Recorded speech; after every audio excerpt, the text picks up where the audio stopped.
หายสบายดีเนาะจะมาบอกเนาะว่าช่วงนี้บ่เห็นก็จะบ่ค่อยได้ลงคลิปปานใดเนาะเพราะว่าช่วงนี้ช่วง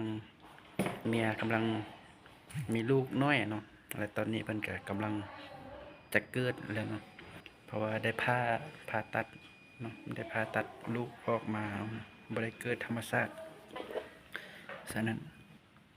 ออกมาแจ้งให้ทุกคนได้ฮู้เนาะว่าตอนนี้ช่องบ่าวฮีนอาจจะบ่ค่อยได้ลงปานใดเนาะ เนื่องจากก็คือได้เบิ่งลูกเบิ่งเมียได้แหละเนาะก็เป็นจังใดนั้นก็รอติดตามกันเบิ่งเนาะว่ามันจะเป็นแนวใดเนาะเราก็จะ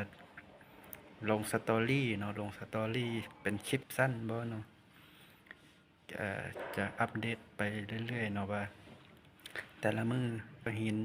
อยู่กับลูกเมียแนวใดเนาะก็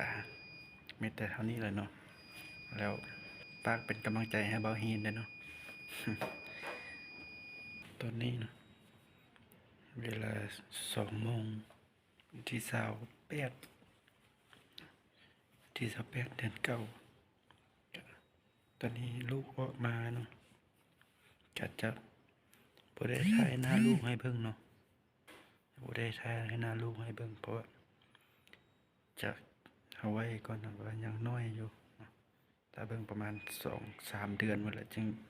จะค่อยอัปเดตให้เบิ่งเนาะว่าหน้าลูกเป็นจั่งใดเนาะตอนนี้ตื่นเต้นแฮงเป็นพ่อเด็กมือใหม่นะตื่นเต้นแฮง